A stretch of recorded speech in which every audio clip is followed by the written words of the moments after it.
This is Business Women Australia podcast, featuring industry leaders who bring their wealth of expertise from diverse areas to help you build a successful business. Now, onto the show. Welcome to another episode of Business Women Australia podcast. I'm your host, Anne-Marie Cross. Now, my guest today says the power of LinkedIn is that you can connect directly with current as well as potential clients. And as a digital sales and marketing tool, she says LinkedIn is second to none. And joining us on today's show is Lucy Bingle. Lucy is the founder and the CEO of Australia's leading LinkedIn agency. You can find her over at lucybingle.com. Now, Lucy and her team of experts have provided LinkedIn services since 2015. So we're going to check in. What are some of the awesome changes she's seen on that platform that you may not be leveraging, you may not even know about? So Lucy is passionate about helping clients to harness the power of LinkedIn. She knows that having a robust and smart LinkedIn strategy will help you build your brand awareness, help you to generate leads, as well as to attract top talent to your organization. Now, Lucy's agency works with SMEs as well as large companies, including Westpac, JLL, Tourism Australia, Brother International, and IHG, just to name a few.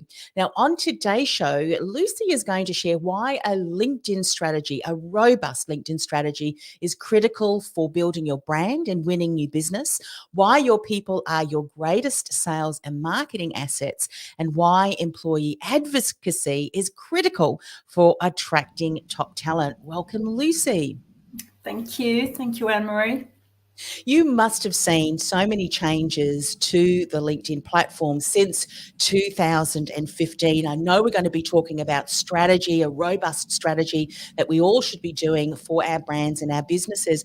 But what are some of the changes that LinkedIn may have made over the last number of years that you're still finding many businesses aren't even aware that this is available to them? Talk about some of the updates and changes we need to be aware of.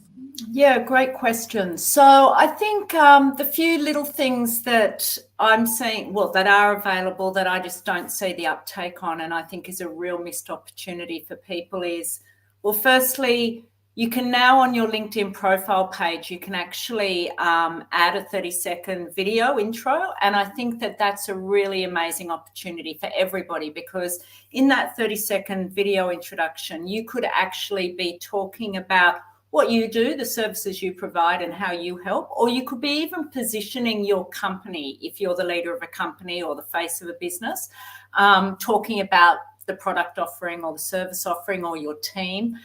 And why I think it's a really great opportunity, it also humanizes you. So it actually gives you that opportunity to show a bit of personality and how you tick and the language you use, and show a bit of body language and all that sort of good stuff that makes you connect. And at the end of the day, LinkedIn is an opportunity or a platform that gives you the opportunity to connect with your audience. So I'd love to see better uptake on that 30-second introduction, because it's available, it's free, it allows you, as I said, to inject personality into your page. Yes. So you're talking about a page. And so there's a difference for those who aren't aware that there's a difference between a page that you're talking about, which is your company page, your brand page, versus perhaps a personal profile on LinkedIn. So you may have your own profile as the CEO, the director, founder of your business, as well as you may have team profiles as well. Tell us a little bit about the differences in those. Maybe you need to put forward a bit of some benefits as why a company should have a page if they don't have one already. And I'm sure that's going to tie in very much into a robust LinkedIn strategy that we should be having in place. So talk a little bit about the differences between personal profile and company page. Sure. So when I was talking about that video introduction, that's actually on a personal profile page. Okay. So that's an individual.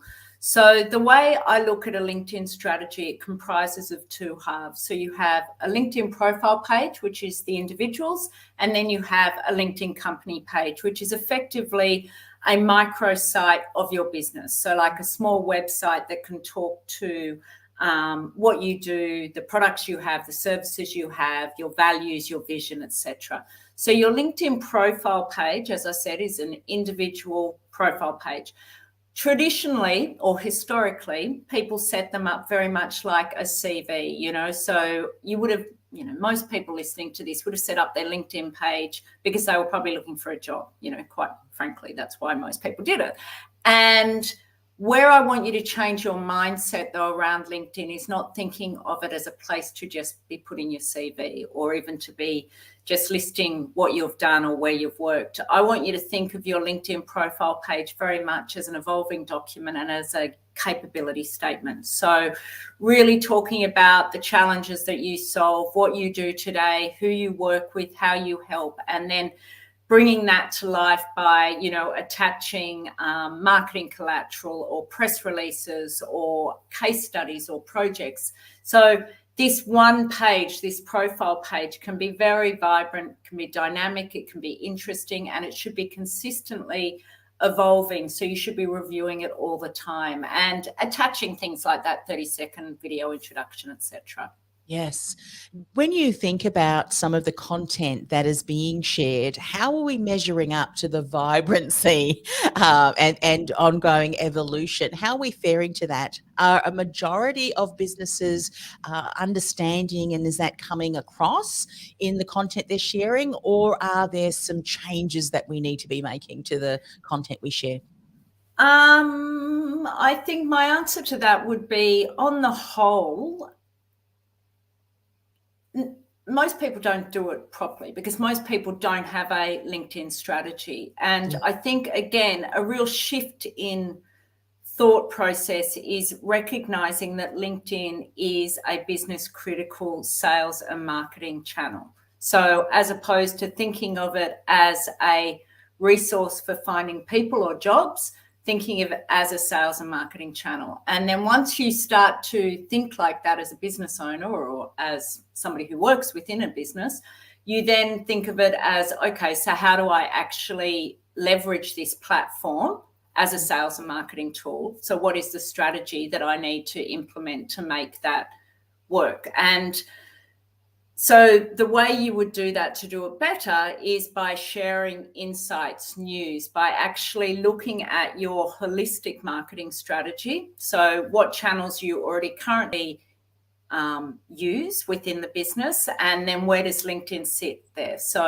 are we sharing insights here? Are we sharing our business announcements? Are we remembering to promote our events? And then also, are we sharing those events on LinkedIn? And are we actually setting our people up for success on this platform? And what I mean by that is, have we actually reviewed their profile pages and making sure that they are all set properly and looking great and talking to their skill sets and what they do and how they help and what their role is within the organization? And then are we actually giving them the training and the tools and techniques to support the corporate strategy, i.e. the messaging and the content that we're actually sharing on this platform? And are they doing it effectively and doing it properly and in the way that will actually truly extend the reach of those messages?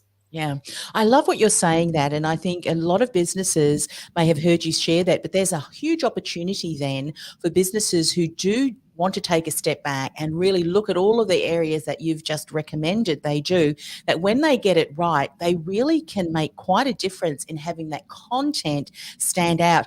Share a little bit, if you will, around the comparison between, say, the LinkedIn platform and other platforms that, because as you said, do a holistic overview of where else are you sharing, particularly through the lens of, it's my understanding that many people who are on the LinkedIn platform are looking for content such as the thought leadership in specific areas. So if businesses' strategies is also including, we need to be presenting our insights as leading the marketplace, as shifts in the marketplace. Well, how can we do things differently to make an impact in the lives of our ideal clients? So talk a little bit about the kind of people that are hanging out on LinkedIn and the content that they're looking for specifically. Sure. So there's 810 million members on LinkedIn, okay? So there's nearly 12 million in Australia alone. And these are professional members, yeah? So remembering what this channel is, it is the world's largest online professional network. I mean, I know we know that, but you've got to kind of think about that to then sort of recognize what sort of channel we're talking about here. So therefore, we know that we have a lot of C-suite executives. We have a lot of middle management. We also have an emerging growth of people who are actually at the start of their career journey. So the opportunity is huge for most organizations across most industries, because if their customers and their prospects are sitting in those buckets, they will be sitting on LinkedIn. Now, what we know is that there's been a 27% uptake in usage of LinkedIn since the start of the pandemic. So therefore, we know people are hanging out here a lot more, and they're doing a lot more things on the platform. So in the old days, it was just looking for a job, but now they are actually here. Yes, some people are looking for a job, but others are also looking for service providers.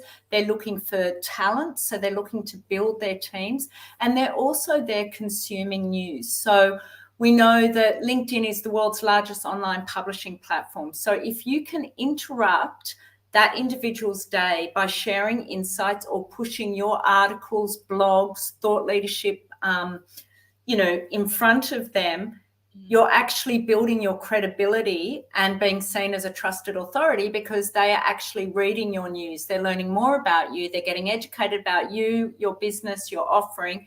And therefore, when they're in that commercial mindset to actually engage your services or use your products, you are going to be in that mix. Mm-hmm. So that's the opportunity. And they're the types of people that you can be dealing with, your customers, your prospects, especially if they are B2B, because, that's, it's sweet spot. But I would also say, Anne-Marie, that is changing. I'm seeing a lot of B2C as well happening now, especially within luxury retailers, tourism, because let's face it, all those professionals who are B2B are actually consumers as well. So they do fit, they're the customers for other industries as well. Yeah. And just like any other platforms, it can be like the rabbit hole, isn't it? But in a good way, if you've got content that kind of meets your ideal client where they're at, and then it clicks through to an article that they may read, or you might have podcast interviews and so forth, and snippets of valuable information. Before long, they've just consumed, as we do as consumers, articles and click through, and it's a really great way to build that know, like, and trust. Are you seeing on the platform there is a preference for the consumption of content to reading, videos? How long should they be? Any feedback that you can give us? I know it's going to be different for every individual, but often when you look at various communities, there does come some apparent preferences as to the kind of the content that they're consuming. Yeah, absolutely. So I always say to clients that I want to see this magic mix of content, okay, because we need to keep our audience engaged. So therefore, we know that we want to see variety in the content mix. But what I will say in terms of stuff that is gobbled up and consumed quickly and readily, we know that video is super powerful, okay? So it's 6 times more consumed than written content. So if you can incorporate video into your marketing strategy, I really, really strongly recommend that you do that. When you're doing snippets of videos, my little tip there is to make them around 1 minute. You will lose your audience if you go too far the other way. If it's too long, you don't want to lose your audience. And remember, you're probably your greatest tester as well. So I always like to put myself in the shoes of my consumers or my clients. So, if I'm starting to wane when I'm watching it and thinking it's a little bit dull and boring, chances are they will too. So always test your content. But I want to see that mix. So video is very powerful. Absolutely. Podcasts are very successful. So things that people are able to consume on the go, remembering that over 80% of people look at LinkedIn via mobiles and iPads. So therefore, they're often listening or watching in transit. So if you can make it uplifting and interesting by having different mediums, that's fantastic. But also there is a real place for white papers and long form articles as well. So it's just about getting that mix and just keeping it vibrant, dynamic, and interesting. I know I say those words often, but it's because that is really at the heart of what you've got to do, because you're growing or cultivating this LinkedIn community. You therefore then need to keep them engaged. And the best way to keep any community engaged is keeping it interesting. Yes. And as you said, the people that are on there are professionals. And so, that is where it really continues to validate the importance of us as individuals, as companies, knowing who are our ideal clients, what's the content and the insights, the information that they are regularly seeking, and are you contributing thought leadership in that area? Talk a little bit, I know that we've mentioned personal profiles, and this will lead us into talking about for businesses who do have team and people that being the greatest sales and marketing assets. But before we talk into that, we've touched on the personal profile pages and the company pages, the benefit of both, of course. But one of the benefits, I'd love your feedback on that, is that when people follow your page, they have said, I'm interested in learning more about your business as a brand and what you're doing, which means that when you add those compelling, dynamic posts on your company page, the people who are following it are more likely to see that, rather than if you've posted something on a personal page and you've got the feed and so many people are contributing. Do you see a difference in the consumption, if you will, on a company page because people have actually said, yes, I want to follow that page's content? To be honest, I see with the value of the company page is exactly what you said around people manually opting in. Okay, so we know that they are vested. They actually really want to hear that news. They have taken the time to hit that button to say, yes, I will follow. Okay, so it's not like other social channels where you can buy lots of following and it's meaningless. It's actually a very meaningful and purposeful action to actually follow a company page. But your engagement rates will always be lower unless, I say this, I'm kind of hesitating because it's not always a hard and fixed rule, but if you are a really quality LinkedIn user from your own personal brand perspective, then you will get high engagement if you're sharing high quality, good content regularly. You can actually build a really good following. However, if you are part of a big team and not necessarily a big team, but part of a team and an organization, you do need that company page to be also sharing content, because it is like visiting the headquarters. This is where you will find out about more than just the individual. You'll find out about the broader team. You'll find out about events. You'll find out about business announcements, product launches, new service offering, etc., case studies, long form articles, white papers, etc. And it's all held on the one company page. So it's a bit like, as I said at the outset, a microsite or a small website. So for a buyer or a consumer or a prospect or whatever you want to call them, and going back to that buyer's journey, they will find you as the individual, Lucy Bingle. They will then land on my business page. They will then find out more about my team, my offering, my case studies, my business that I've won or clients that I'm working with. And that will actually really educate them further about how we work, what we deliver, and what that process looks like. And this is all part of that buyer's journey, but also educating them and making them come to that realization that you are the go-to firm for them. And, the magic happens off LinkedIn, as we all know. LinkedIn is awesome and I love it, but it's not the silver bullet. The magic happens when they get off that platform, they land on the website and they pick up the phone or they send you an email. Yeah, that's right. A lot of the things that you're doing on the content and what we're talking about is very important because, as you said, through the customer journey, someone's getting to know, like, and trust you and validate that you become the choice versus just a choice when they're ready to move forward. But then, of course, you've got calls to action. There may be strategy where you're messaging people and they're reaching out. So that's also very important as well. But what's important, as you said, is to have that overall strategy that really works together. Talk a little little bit, if you will. We promised to do this around people being our greatest sales and marketing assets. What as businesses do we need to provide our teams, depending on how big or small that they are, to help them really become these greatest sales and marketing assets for our brands and businesses? Yeah.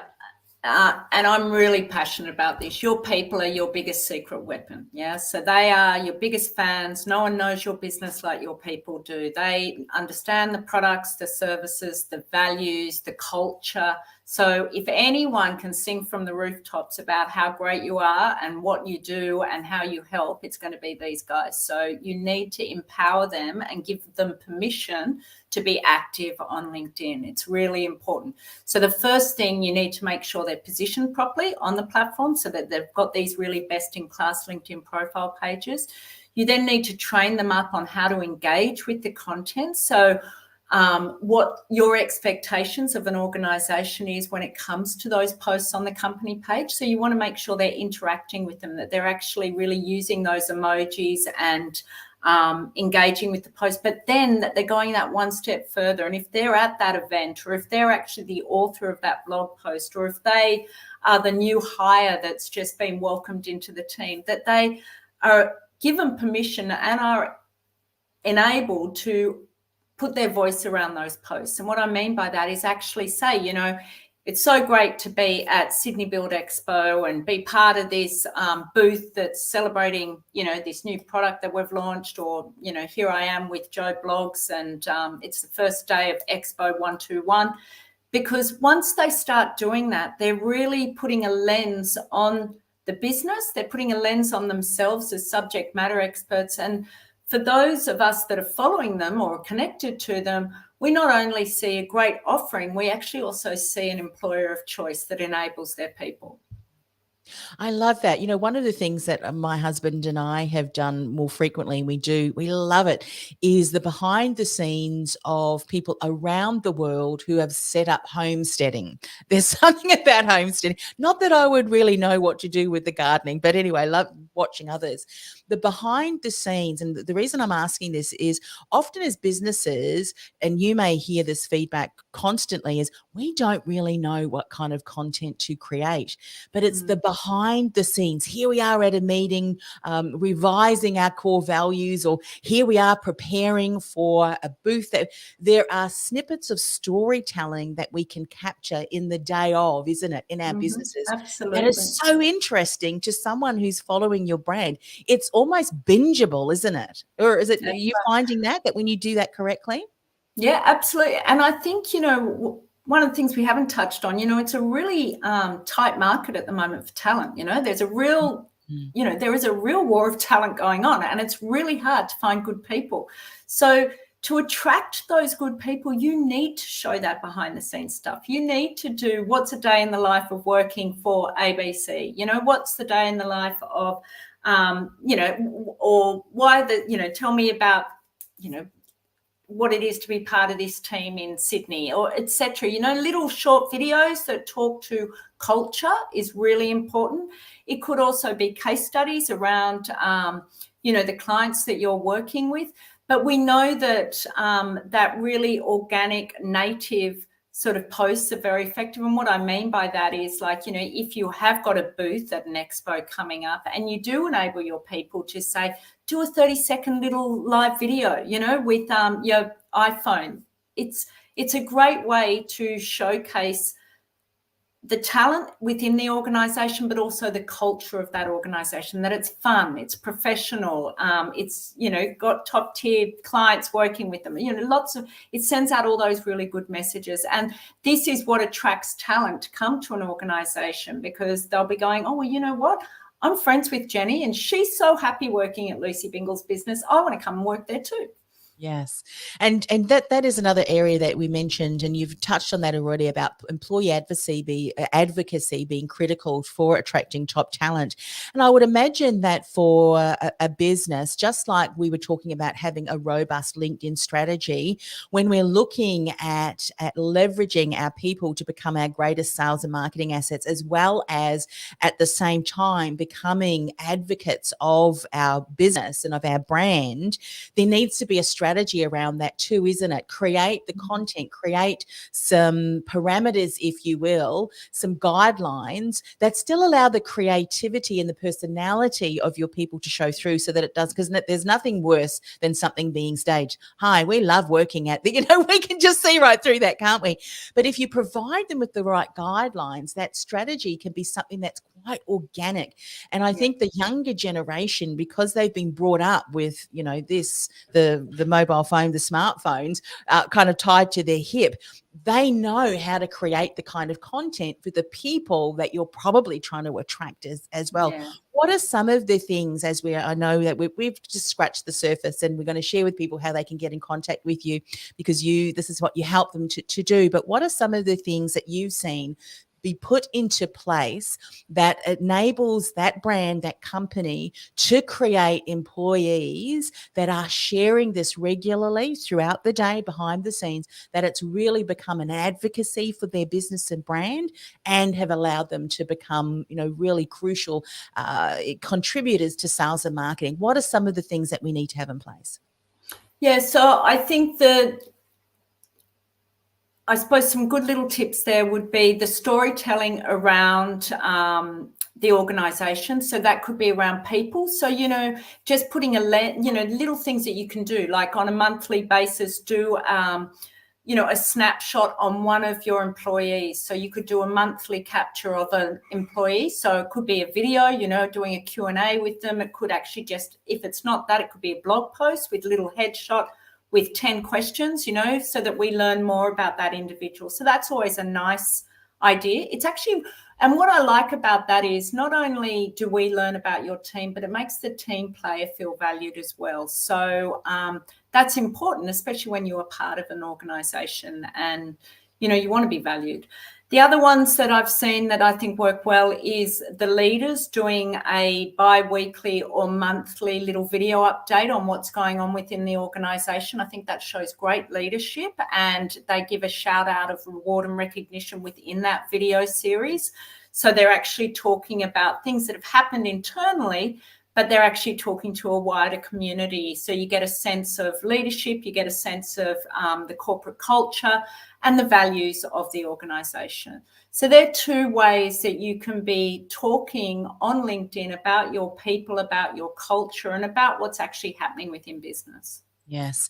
There's nothing more powerful, I think, than leaders being able to share some of the innovations in business. And I think it's one of the most untapped resource, because how many leaders, CEOs, directors of various divisions and departments within companies never really get the opportunity to speak face to face to some of the key team members. And I think it doesn't matter where someone is placed in an organization, they're all important.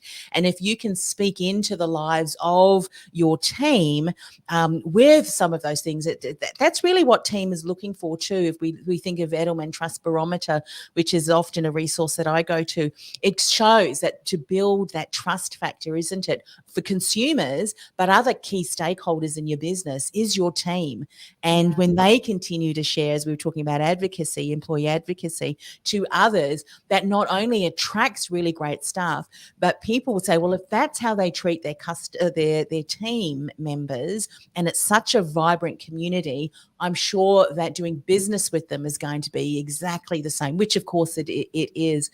There should be something that really is at the heart of the business, isn't it? To be able to capture those stories from top down, isn't it? Yeah, I completely agree. And, I always say, Anne-Marie, there's a lot of service providers out there, yes? So to differentiate yourself in a really, really crowded marketplace, you want to also not just be a great service provider, but you want to be a business that people want to work with. And the best way you can demonstrate that is through showcasing your values, and that you're easy to work with, you're kind, you deliver, and that your leaders are also that. Because when I go into clients, I always say to them, first thing you guys need to be doing is positioning the brand and the people. Then you need to have a masterclass that educates you. But I want the leadership team sitting at that table as well, because it needs to come from the top down. And if as an organisation, if you see that your leader is active on LinkedIn and actually engaging with those posts and celebrating the successes of the business or high-fiving people within the business for what they've achieved and done, it sends a very clear message to the wider employee base that it's okay for them to be engaging with those posts too. And so once they see the leader do it, it has this domino effect and it's really powerful. And that, of course, plays right into the LinkedIn algorithm, and this whole mushroom effect happens and the brand goes bananas.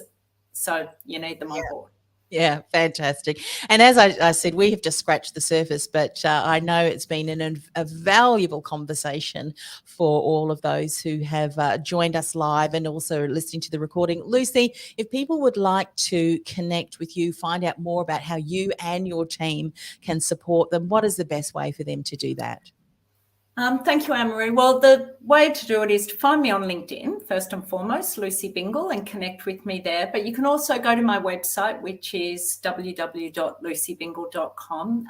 I'd love to connect with you all, and I'd love to hear from you. So if you do need any help with your LinkedIn strategy, I'd be delighted to help. Yeah, and the great way, of course, is by connecting with you and following you. You walk your talk, and we can see the content that you're sharing, and that's often a great way to really build that relationship and start that. But thank you so much again for coming on the show. We always learn so much from you each time that we do. And as we said, I mean, if we're not leveraging LinkedIn as best as we can, go through the notes that Lucy has shared. As we can see, it's a great for building brand, great for winning business, and also importantly, our people, when we set them up the right way, can be advocates for our company and also our greatest sales and marketing assets as well. So thank you for coming on the show. Thank you. Thank you for having me. You've been listening to Business Women Australia podcast. Want to become part of a dynamic collective of women who are passionate about business success and personal growth? Go to businesswomenaustralia.com.au/membership to apply. That's businesswomenaustralia.com.au/membership.